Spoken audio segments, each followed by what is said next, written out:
channel and welcome to my another video. सुल्तान महमूद गजनवी का दरबार लगा हुआ था। हजारों लोग उस दरबार में शामिल थे। वजीर मशीर सब मौजूद थे। बहुत सारे उलमा कराम भी मौजूद थे। अमीर गरीब अवाम भी मौजूद थी। सुल्तान महमूद गजनवी ने ऐलान किया कि मेरा दिल करता है हजरत खिज़र अलैहिस्सलाम की ज़ियारत करूं। क्या कोई शख्स है ऐसा जो मुझे हजरत खिज़र अलैहिस्सलाम से मिलवाए? हर तरफ खामोशी छा गई, सन्नाटा था, कोई शख्स नहीं बोल रहा था। फिर मजमे में से एक देहाती खड़ा हुआ और कहने लगा, बादशाह सलामत, मैं आपकी मुलाकात करवा सकता हूँ हजरत खिज़र अलैहिस्सलाम से, लेकिन इसके लिए पहले मुझे चिल्ला काटने पड़ेगा।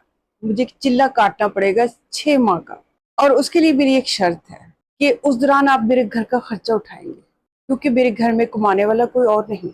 बादशाह ने कहा, ठीक है, अगर तुम मेरी मुलाकात करवा सकते हो मैं तुम्हारे घर का खर्च उठाता हूँ, तुम चिल्ला काट लो। वो शख्स कहने लगा, चिल्ला काटने के लिए मुझे दरिया पर जाना पड़ेगा। बादशाह ने कहा, ठीक है, तुम जाओ, तुम्हारे बाद तुम्हारे घर का पूरा ख्याल रखा जाएगा। वो शख्स चला गया। जब 6 माह गुजर गए तो बादशाह ने उस शख्स को बुलवाया और पूछा कि हाँ, तुम्हारा चिल्ला मुकम्मल हो गया? वो शख्स कहने लगा, माजरत चाहता हूँ बादशाह सलामत, मेरा चिल्ला खराब हो गया था, कुछ उलट हो गया था उसमें, मुझे दोबारा चिल्ला काटना पड़ेगा 6 माह का, फिर मैं आपकी मुलाकात करवा सकूंगा।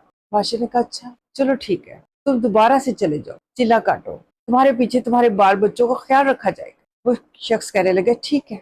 जब 6 माह गुजर गए तो बादशाह ने फिर उसे बुलवाया और पूछा, हाँ भाई, अब बताओ, हो गया तुम्हारा चिल्ला मुकम्मल?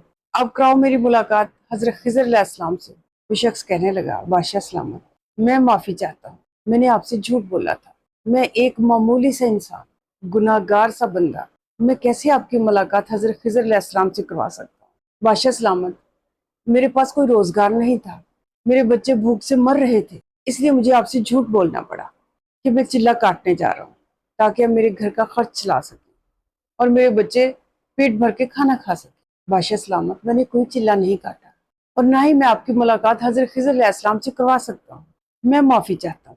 बादशाह सलामत ने अपने एक वजीर की तरफ देखा और पूछा, बताओ इसकी क्या सज़ा होनी चाहिए? इस शख्स ने पूरा 1 साल मुझे इंतज़ार करवाया, आज ये कह रहा है कि ये झूठ बोल रहा है, तुम बताओ इसकी सज़ा क्या होनी चाहिए? वो वजीर उठा और कहने लगा, बादशाह सलामत, इसका गला काट देना चाहिए, इसको कत्ल कर देना चाहिए, इसने आपके साथ झूठ बोला, इसने आपकी शान में गुस्ताखी की।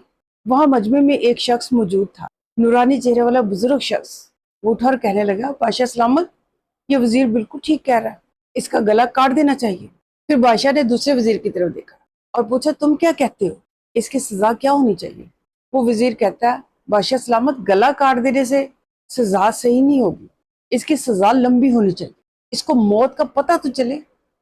इसने आपके साथ झूठ बोला, आपकी शान में गुस्ताखी की, मेरा ख्याल है इसे कुत्ते के आगे डाल देना चाहिए। वो कुत्ता काट काट कर इसे खाएगा ना, तो इसको पता चलेगा कि इसने बादशाह की शान में गुस्ताखी की, इसको कुत्तों के आगे डाल देना चाहिए। फिर वही नूरानी चेहरे वाले बुजुर्ग खड़े होकर कहने लगे, हाँ हाँ बिल्कुल, ये बिल्कुल ठीक कह रहा है, इसे कुत्तों के आगे डाल देना चाहिए। बादशाह सलामत ने अपने गुलाम अय्यास की तरफ देखा और पूछा, अय्यास तुम क्या कहते हो, इसकी सजा क्या होनी चाहिए? अय्यास खड़ा हुआ और कहने लगा, बादशाह सलामत, आपके खजाने से एक गरीब घर का खर्चा चलता रहा 1 साल तक, लेकिन आपके खजाने में कोई कमी नहीं आई। मेरा ख्याल है आपको इसे माफ कर देना चाहिए, क्योंकि इसके झूठ बोलने से आपकी शान में कोई गुस्ताखी नहीं हुई, सिर्फ ये हुआ कि एक गरीब घराने का खर्चा चलता रहा, उसके बच्चे पेट भरकर खाना खाते रहे, तो मेरा ख्याल है आप इसे माफ कर दें। फिर वही बुजुर्ग नूरानी चेहरे वाले खड़े हुए और कहने लगे, बिल्कुल ठीक, ये अय्याज बिल्कुल ठीक कह रहा है, आपको इसे माफ कर देना चाहिए। बादशाह ने उस नूरानी चेहरे वाले की तरफ देखा और कहा, बाबा, मेरे पहले वजीर ने कहा कि इसका गला काट देना चाहिए, तो आपने कहा ठीक है काट देना चाहिए। मेरे दूसरे वजीर ने कहा कि इसे कुत्तों के आगे डाल देना चाहिए, आपने कहा ठीक है। अब तीसरा बंदा कह रहा है कि इसे माफ कर देना चाहिए, तो आप तब भी कह रहे हैं ठीक है। अब मेरे पास आए और मुझे इसकी वजह बताएं, अब सबकी हाँ में हाँ क्यों मिला रहे हैं? वो बुजुर्ग आगे हुए और कहने लगे, बादशाह सलामत, आपका जो पहला वजीर था उसने कहा कि इसका गला काट देना चाहिए, क्योंकि वो एक कसाई खानदान से ताल्लुक रखता है, उसका तो पेशा ही है गले काटना। उसने अपने खानदान का तारुफ कराया सजा का नाम लेकर, वो वजारत के काबिल नहीं है, बल्कि वो एक कसाई है।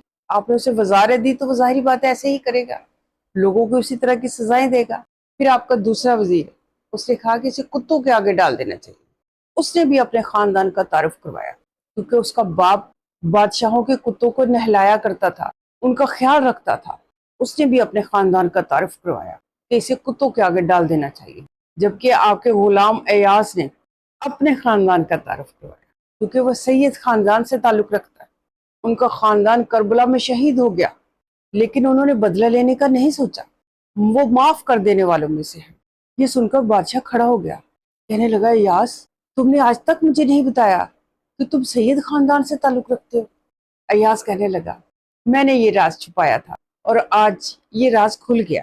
اور بادشاہ سلامت، ایک اور راز کے اوپر سے میں آج پردہ ہٹاؤں، یہ جو بزرگ ہے نا، نورانی چہرے والے، یہ کوئی عام انسان نہیں ہے، یہ حضرت خضر علیہ السلام ہے۔ بادشاہ نے اللہ کا شکر ادا کیا، کہنے لگا یا اللہ تیرا شکر ہے، میں حضرت خضر علیہ السلام کی زیارت کرنا چاہتا تھا، آج وہ میرے سامنے موجود ہیں، میں ان کو دیکھا، یا اللہ تیرا شکر ہے۔ پھر بادشاہ کہنے لگا بے شک یہ ایک نبی ہی ہو سکتے تھے جنہوں نے اتنی بہترین باتیں کی، اتنا بہترین حل بتایا مجھے، بے شک یہ ایک نبی کی شان ہو سکتی ہے۔ یہ چھوٹا سا واقعہ میں نے آج آپ کے ساتھ شیئر کیا، پسند آیا ہو تو چینل کو لائک اور سبسکرائب ضرور کر لیجیے۔ اللہ حافظ۔